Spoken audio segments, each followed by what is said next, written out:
우리가 읽은 본문은 천사가 복음을 전하는 내용을 말씀합니다.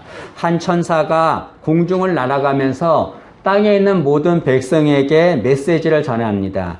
이 천사가 전하는 메시지를 본문은 영원한 복음이다 라고 말하고 있습니다. 6절 말씀 보시면 또 보니 다른 천사가 공중에 날아가는데 땅에 거주하는 자들 곧 모든 민족과 종족과 방언과 백성에게 전할 영원한 복음을 가졌더라. 여기 볼펜으로 영원한 복음 이렇게 표시를 하면 좋겠습니다. 성경에는 복음을 여러 가지로 표현합니다. 천국 복음, 구원의 복음, 은혜의 복음 여러 가지가 있습니다. 이 복음을 여러 가지로 표현한 것은 복음이 여러 개라는 말이 아니죠. 복음은 하나인데 초점을 어디에 맞추느냐에 따라서 복음의 이름이 달라지는 겁니다. 초점을 천국에 맞추면 천국 복음이죠. 은혜에 맞추면 은혜의 복음이고 구원에 맞추면 구원의 복음입니다. 근데 오늘 본문은 그 복음을 영원한 복음이라고 표현합니다. 영원한 복음이란 말은 무슨 뜻입니까? 영원히 변하지 않는 복음이란 말이죠. 세상의 모든 것들은 다 변합니다. 영원한 것은 없습니다. 그러나 복음은 절대로 변하지 않습니다. 복음은 영원한 거지요. 마태복음 5장 18절에 예수님이 이렇게 말씀하셨습니다. 진실로 너희에게 이르노니 천지가 없어지기 전에는 율법의 1.1획도 결코 없어지지 아니하고 다 이루리라. 예수님께서 율법은 복음은 절대로 없어지지 않는다, 변하지 않는다라고 말씀합니다. 만약에 복음이 변한다면 그건 복음이 아니죠. 그것은 교훈에 불과하고 우리는 그걸 따를 수가 없습니다. 영원한 복음은 절대로 변하지 않습니다. 이 영원한 복음은 모든 사람들이 들어야 합니다. 오늘 천사가 이 영원한 복음을 전하는데 복음을 어떻게 전합니까? 6절에 보니까 이 천사는 영원한 복음을 날아가면서 전했다라고 말합니다. 천사가 날아가면서 복음을 전했다는 것은 무엇을 말합니까? 모든 곳에 있는 자에게 복음을 전했다는 거죠. 아무리 먼 곳이라 할지라도 천사는 그곳에 날아가서 그곳에 있는 사람에게 복음을 전합니다. 마찬가지로 복음은 모든 곳에 있는 사람들에게 전해져야 합니다. 우리는 생각할 때 내가 좋아하는 사람, 내가 사랑하는 사람, 그런 사람만 복음을 받아들이기 원합니다. 그러나 악한 자들, 나쁜 자들은 복음 듣는 것을 원하지 않습니다. 하나님은 그것이 아니에요. 모든 사람, 어디에 있든지 다 복음을 듣기를 원하는 거죠. 또 천사는 큰 음성으로 복음을 전했습니다. 7절 말씀 보시면 그가 큰 음성으로 이르되 라고 말합니다. 천사가 큰 음성으로 복음을 전했다는 것은 뭘 말합니까? 모든 사람들이 듣기를 바라서 큰 소리로 복음을 전한 거죠. 많은 사람들은 복음을 알지를 못합니다. 그리고 복음에 관심도 갖지 않습니다. 그들의 마음은 굳건히 닫혀 있습니다.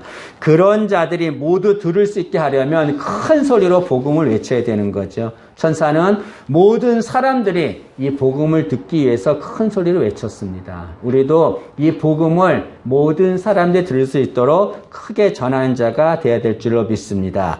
이 천사는 땅에 있는 사람들한테 영원한 복음을 전했습니다. 그 복음의 내용이 무엇입니까?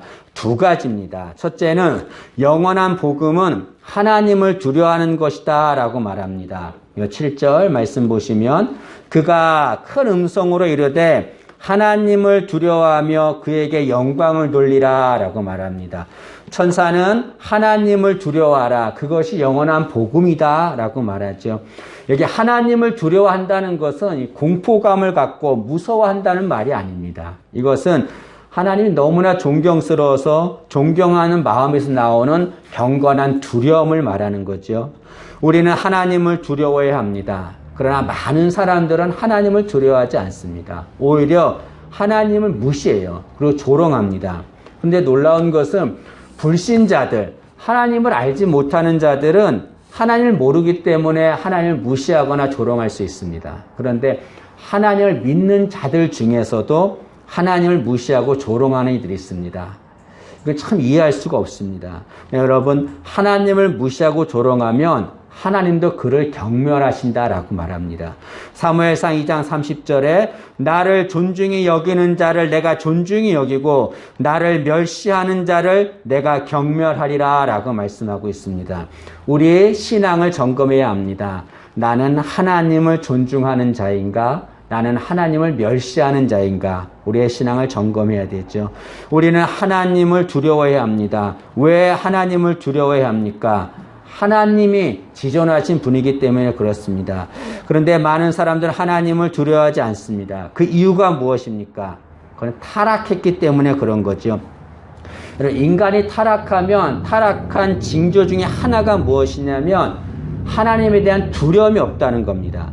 인간이 타락하면 하나님에 대해서 무감격해져요. 감각이 없어집니다. 그러다 보면 하나님에 대한 두려움이 없게 되는 거죠. 네, 여러분, 하나님을 두려워하는 것은 복된 일입니다. 왜냐하면 하나님을 두려워하면 하나님께 영광을 돌리기 때문에 그렇습니다. 오늘 천사는 하나님을 두려워하며 그에게 영광을 돌리라 라고 말합니다. 이 말은 하나님을 두려워하면 하나님께 영광을 돌리게 된다 그런 말이죠. 하나님께 영광을 돌린다는 것은 무슨 말입니까? 하나님을 높인다는 거죠. 우리가 하나님을 두려워하면 하나님을 높이는 삶을 살게 됩니다. 왜 그렇습니까?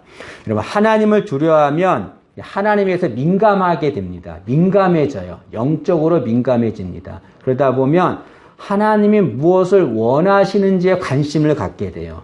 그 하나님이 무엇을 원하실 때 관심을 갖게 되면 그 하나님의 뜻대로 살게 되죠. 그러다 보면 하나님께 영광을 돌리게 됩니다. 그러나 반대로 하나님을 두려워하지 않는 자는 하나님과 상관없는 삶을 삽니다. 그러다 보면 하나님 영광을 가리게 되죠. 부끄러운 일이지만 몇 년 전에 있었던 일입니다. 어느 목사가 도박에 빠졌어요. 목회를 하는데. 도박에 빠지다 보니까 예배를 등한시하는 겁니다. 근데 도박하면 돈을 따지를 못하잖아요. 돈을 많이 잃었어요. 이 목사님이 어떻게 했냐면 교회 헌금을 가지고 도박을 하는 거예요. 돈을 따겠다는 생각으로. 나중에 그 목사는 감옥에 갇히고 말았습니다. 그 목사가 죄에 빠져서 하나님 영광을 가렸죠. 그가 죄에 빠진 이유가 무엇입니까? 하나님을 두려워하지 않았기 때문에 그런 거죠, 여러분. 우리는 하나님을 두려워하는 삶을 살아야 합니다. 왜 하나님을 두려워해야 합니까? 오늘 천사는 하나님의 심판의 시간이 이르렀기 때문이다 라고 말합니다. 7절을 다시 보시면 하나님을 두려워하며 그에게 영광을 돌리라. 이는 그 이유는 그의 심판의 시간이 이르렀음이니 라고 말합니다. 왜 하나님을 두려워해야 합니까? 하나님의 심판의 시간이 이르렀기 때문에 그렇습니다. 이 말은 하나님은 우리가 행한 모든 일들을 심판하신다는 것을 말합니다. 하나님 우리가 이 세상에서 하나님을 두려워하며 살았는지 그 모든 것들을 반드시 심판하십니다. 혹자는 이렇게 말합니다. 하나님은 사랑이시기 때문에 절대로 심판하지 않는다라고 말합니다. 그것은 하나님이 공의의 하나님인 것을 모르고 하는 말입니다. 하나님의 속성은 두 가지예요.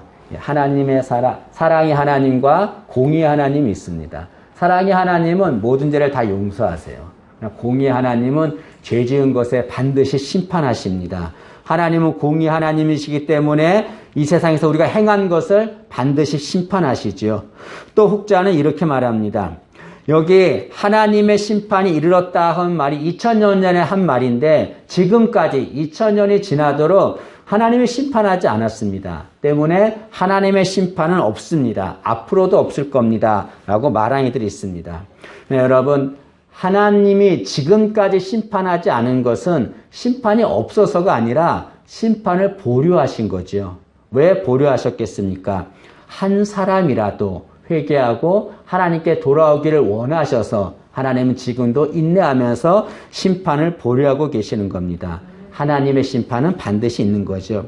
또 혹자는 하나님은 두려워하지 않아요. 그런데 다른 것을 두려워하는 이들이 있습니다. 하나님은 절대로 두려워하지 않는데 엉뚱한 것들을 두려워해요. 그러나 우리는 무엇보다 하나님을 두려워하는 자가 되어야 합니다. 마태복음 10장 28절에 이렇게 말합니다. 몸은 죽여도 영혼은 능히 죽이지 못하는 자들을 두려워하지 말고 오직 몸과 영혼을 능히 지옥에 멸하실 수 있는 이를 두려워하라 라고 말합니다. 우리가 정말 두려워해야 될 분, 그분은 하나님 한 분밖에 없습니다. 그 하나님이 반드시 심판하시기 때문에 그렇습니다. 예수님께서도 이 세상에 오셔서 처음 설교하실 때 무엇을 설교하셨습니까? 하나님의 심판이 있음을 설교했습니다. 마가복음 1장 15절에 예수님께서 첫 번째 하신 설교입니다. 이르시되 때가 찼고 하나님의 나라가 가까웠으니 회개하고 복음을 믿으라 하시더라. 여기 하나님의 나라가 가까이 왔다라고 말씀하십니다. 이것은 하나님의 심판이 가까이 왔다는 것을 말하는 거죠. 하나님의 심판이 있음을 말하는 겁니다. 우리는 하나님의 심판이 있음을 알고 하나님을 두려워하며 살아야 합니다. 야고보서 5장 9절은 이렇게 말합니다. 보라, 심판주가 문 밖에 서 계시니라 라고 말합니다. 지금 심판주 하나님께서 문 밖에 서 계세요. 문을 열고 들어오시면 우리를 심판하십니다. 우리는 하나님이 심판하신 하나님이 문 밖에 있다는 마음을 갖고 하나님을 두려워해야 합니다. 그리고 하나님께 영광을 돌려야 될 줄로 믿습니다. 두 번째로 천사는 하나님을 경배하는 것이 영원한 복음이다 라고 말합니다. 여기 7절 하반절을 보시면 하늘과 땅과 바다와 물들의 근원을 만드신 이를 경배하라 하더라 라고 말합니다. 여기 하나님을 경배하라 라는 이 말은 하나님을 두려워하라 라는 말과 대조적이죠. 근데 천사는 먼저 하나님을 두려워하라 라고 말한 후에 하나님을 경배하라 라고 말했습니다. 왜 그렇습니까? 하나님을 두려워하는 자가 가장 우선적으로 해야 될 일이 무엇입니까? 하나님을 경배하는 거죠. 하나님을 두려워하는 자는 무엇보다 하나님께 예배드리는 삶을 살게 됩니다.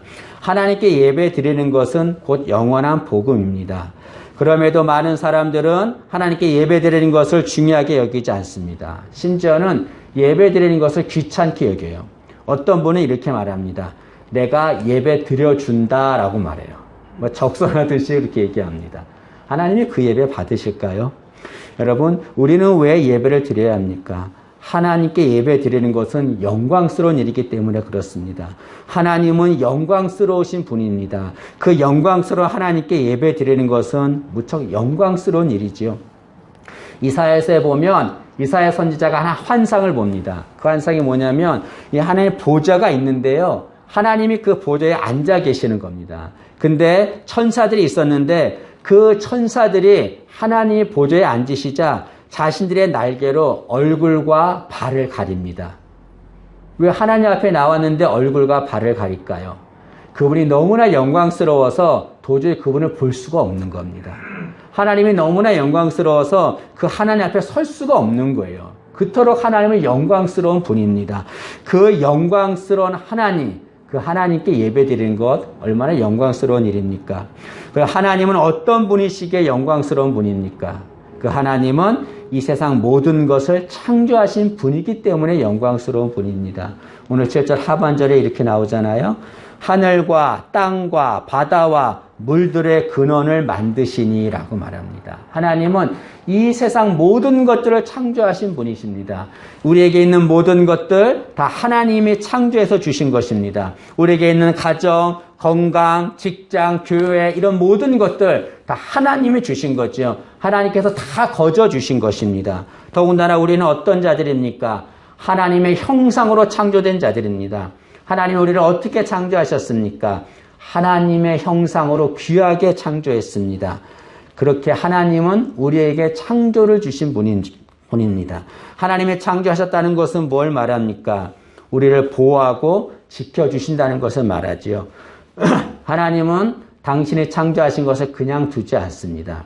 그것이 온전히 보존될 수 있도록 보호하시고 지켜주시지요. 이런 하나님 얼마나 영광스럽습니까? 그 하나님께 예배드리는 것, 그것이 영광스러운 일이지요. 그것이 영원한 복음입니다. 우리는 무엇보다 하나님께 예배드리는 삶을 살아야 될 줄로 믿습니다. 우리는 예배의 성공자가 되어야 합니다. 예배의 성공자가 되려면 어떻게 해야 합니까? 예배드릴 때 누구에게 집중해야 합니까? 하나님께 집중하며 예배를 드려야 합니다. 우리가 예배를 드리는데요. 아무리 많은 예배를 드려도 예배에 실패하는 이들이 있습니다. 왜 그럴까요? 하나님께 집중하지 않기 때문에 그래요. 사람에게 집중하기 때문에 그렇습니다. 예배 드릴 때 사람을 봅니다. 목사를 보거나 성도를 봅니다. 절대로 그러면 안 되죠. 예배 실패자가 되고 맙니다. 온전히 하나님만 바라봐야 되죠. 그래야 예배자의 성공자가 될 수 있습니다. 영광스러운 하나님, 그 하나님께만 집중하며 살아야 합니다. 저는 담임 목사가 되고 나서 이제 주일마다 설교를 하는데 솔직히 고백하면 설교할 때마다 두려운 마음이 있습니다. 어떤 날에는 강대상에서 기도할 때 주일 한 주만 연기했으면 좋겠다라는 생각을 할 때가 너무나 많습니다. 설교할 때마다 너무나 긴장이 되는 거예요. 도망가고 싶을 때가 있습니다. 그 이유 중에 하나가 무엇이냐면 내가 이 말씀을 전하면서 혹시 내 생각, 내 감정을 전하는 건 아닐까? 혹시 나를 드러내는 거 아닐까? 그런 두려움이 너무나 있어요. 하나님이 기뻐하지 않죠. 모든 초점을 하나님께 맞춰야 되는데 엉뚱한 것에 할 때가 너무나 많습니다. 여러분, 하나님께 예배를 드릴 때, 영광스러운 하나님께 예배를 드릴 때 하나님께 온전히 집중하며 예배를 드려야 될 줄로 믿습니다. 여러분, 이 시간에 하나님 앞에 예배를 드리잖아요. 모든 거 다 내려놓고 영광스러운 하나님, 그 하나님께만 집중하기를 간절히 소망합니다. 우리는 예배를 하나님께 드려야 되는데 어떤 자세로 예배를 드려야 될까? 제가 이 성경에서 하나님께 예배 드린 자들을 살펴봤는데 성경 읽다가 동방박사들처럼 예배를 드리면 하나님이 기뻐하시겠다라고 생각했습니다. 성경에서 처음으로 주님께 예배 드린 자들이 누굽니까? 동방박사들이에요. 이 동방박사들은 별을 연구하는 자들이잖아요. 천문학자들입니다. 이 동방박사들이 별을 보고서 메시아가 탄생한 것을 알았습니다. 그리고 예수님이 계신 베들레헴으로 향해서 예수님이 경배하러 옵니다.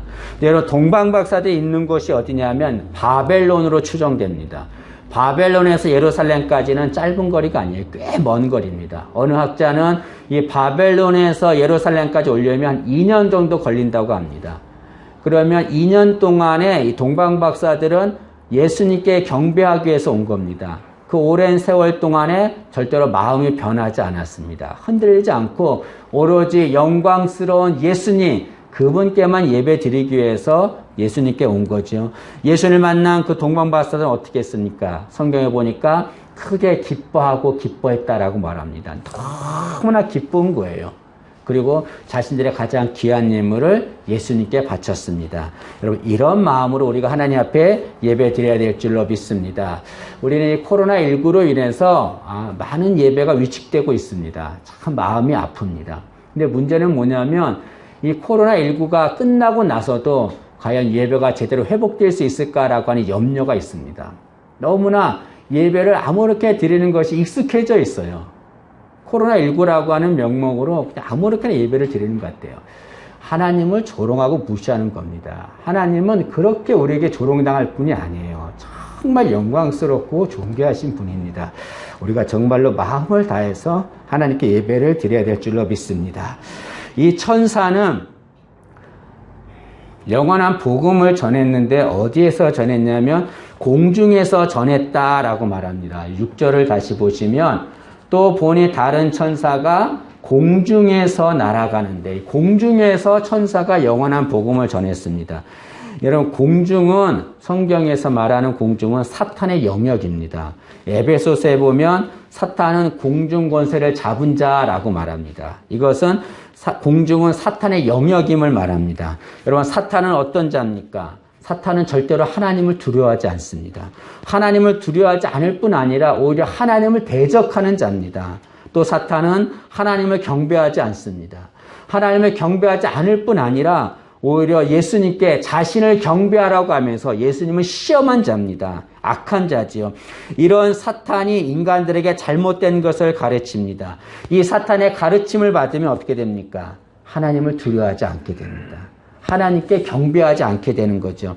그런데 천사가 그 사탄의 영역인 공중에서 영원한 복음을 전합니다. 그것은 뭘 말합니까? 사탄의 가르침이 잘못되었다는 것을 말하는 거죠. 사탄의 가르침이 잘못되었기 때문에 우리는 사탄의 가르친 대로 사는 것이 아니라 영원한 복음대로 살아야 된다는 것을 말하기 위해서 천사는 공중에서 영원한 복음을 전합니다. 우리는 영원한 복음대로 살아야 합니다. 하나님을 두려워해야 합니다. 그리고 하나님을 경배하는 삶을 살아야 합니다. 그것이 하나님이 기뻐하는 삶이지요. 우리 모두가 다 이 천사가 영원한 복음을 전했던 것처럼 간절한 마음으로 하늘을 날아가면서 모든 백성들에게 전하고 큰 소리로 외쳐서 전했던 것처럼 하나님을 두려워하며 하나님을 경배하는 삶을 사는 우리가 되기를 진심으로 소망합니다. 기도하겠습니다. 하나님, 하나님을 두려워하며 하나님께 경배하는 것이 영원한 복음이라고 했습니다. 저희들 그 영원한 복음대로 살아갈 수 있도록 은혜를 주옵소서. 주님 앞에 다시 설 텐데 주님 앞에 설 때에 부끄럽지 않는 모습으로 설 수 있도록 영원한 복음의 삶을 사는 자 되게 도와주옵소서. 예수님의 이름으로 기도합니다.